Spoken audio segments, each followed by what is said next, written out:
हाँ तो नमस्कार मेरे बच्चों, कैसे हैं आप लोग। उम्मीद करते हैं बहुत अच्छे होंगे। आज की इस वीडियो सेशन में आप एग्जाम हॉल में जाने से पहले ये 5 टिप्स हमारा जो है जरूर फॉलो कीजिएगा, क्योंकि अगर अक्सर बच्चे यही गलती करके जो है एग्जाम हॉल में चले जाते हैं और जो है उसका कहीं ना कहीं रिजल्ट जो है बहुत ज़्यादा खराब हो जाता है। क्या है ऐसा 5 टिप्स जो हमें करके जाना चाहिए एग्जाम में? आइए ध्यान से सुनिएगा मेरे दोस्त। सबसे पहला आप लोगों को क्या करना है, एग्जाम हॉल में जाने से पहले आपको क्या करना है, खुद को रिलैक्स रखना है। पहला काम क्या करना है मेरे दोस्त, खुद को रिलैक्स फील करना है। कभी भी आप माइंड के ऊपर ना बहुत ज्यादा प्रेशर बना के मत रखना, आपको रिलैक्स महसूस करना है।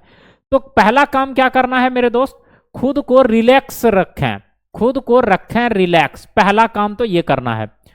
रिलैक्स रखने से होगा क्या, आपके ऊपर में जो आप पढ़े हो ऐसा ना हो कि जो पढ़े हैं वो भी भूल जाओगे। अब सोचोगे अरे तोरा का क्या आएगा एग्जाम में, नहीं आएगा, कैसे क्या करें नहीं करें। आप जब इस तरह सोचोगे ना बार बार, तो जो चीज आपको याद है ना वो भी आप भूल जाओगे। इसीलिए पहला काम क्या करना है, आपको खुद को रखना है रिलैक्स। दूसरा काम क्या करना है मेरे भाई, दूसरा काम करना है, एग्जाम हॉल में घबराएं नहीं। जब आप एग्जाम हॉल में अपने सीट को ग्रहण कर लेंगे तो आपको घबराना नहीं है, उत्तेजित नहीं होना है, अब बहुत ज्यादा एक्साइटेड भी नहीं हो जाना है। आपको आराम से जो है, बिल्कुल भी घबराने की कोई जरूरत ही नहीं है। पेपर आएगा जैसा भी आएगा देखेंगे, सॉल्व करेंगे, बस एकदम आराम से। ठीक है, कभी भी ज्यादा उत्तेजित भी नहीं होना है और ना ही पूरा घबरा के डर जाना है कि नहीं बाबा हम तो फेल हो जाएंगे या क्या क्या होगा नहीं होगा, कैसे क्या होगा। तो ये सारी चीजों से आपको दूरी बना के रखना है। ठीक है ना, ये हो गया हमारा दूसरा पॉइंट। तीसरा पॉइंट की बात करें मेरे दोस्त, तीसरा पॉइंट में आपको क्या करना है, एग्जाम पेपर को ध्यान से पढ़ें। जब आपको सीट अपना मिल जाएगा उसके बाद आप तीसरा काम क्या करो, उसको जो है पेपर जो मिला है आपको उसको ध्यान से देखो, पढ़ते जाओ सॉल्व करते जाओ, पढ़ते जाओ सॉल्व करते जाओ। नहीं बन रहा है स्किप करके आगे बढ़ो, उसमें टाइम वेस्ट नहीं करना है।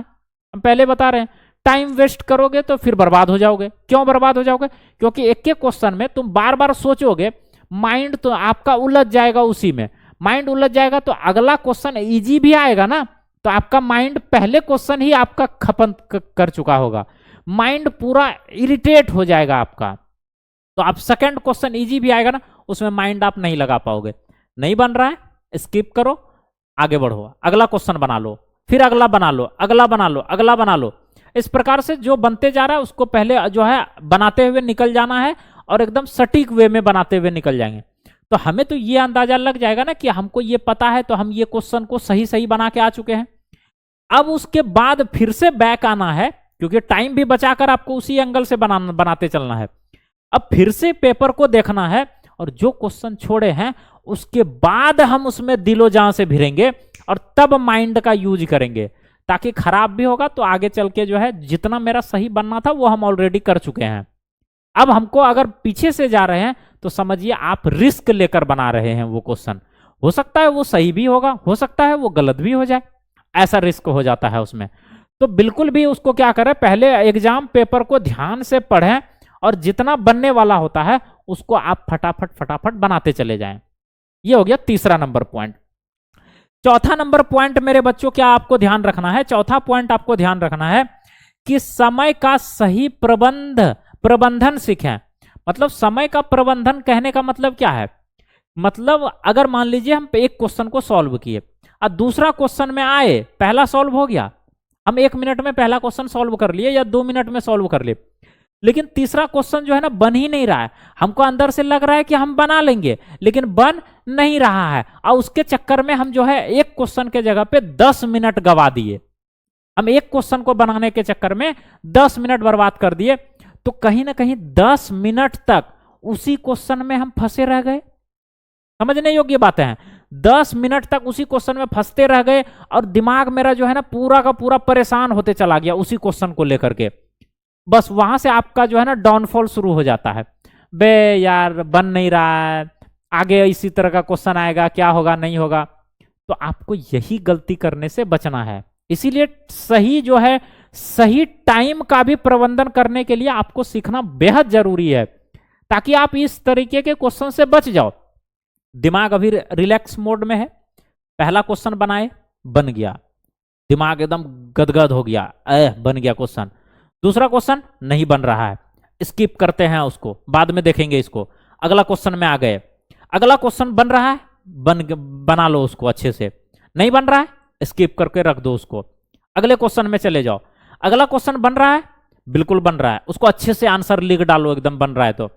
नहीं बन रहा है, स्किप करो।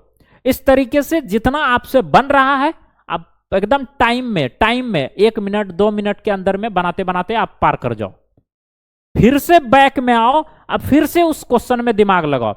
आपको हर क्वेश्चन में एक फिक्स टाइम टेबल के अकॉर्डिंग काम करते चलना है। लॉजिक क्लियर है? आइए अब 5वां नंबर पॉइंट देखिए। 5वां नंबर पॉइंट क्या बोला जा रहा है दोस्त? 5वां बोला जा रहा है कि एक पेपर के बाद जो है दूसरे की तैयारी में जुटें। बहुत बड़ा पॉइंट है ये, अधिकतर बच्चे ये काम नहीं करते हैं।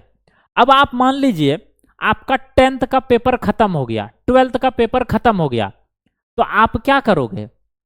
अब तो बच्चा सोचेगा ही, तो दे अभी जो है 10th खत्म हुआ, 11th अभी एडमिशन कराएंगे, आएगा, तब तक रेस्ट करते हैं।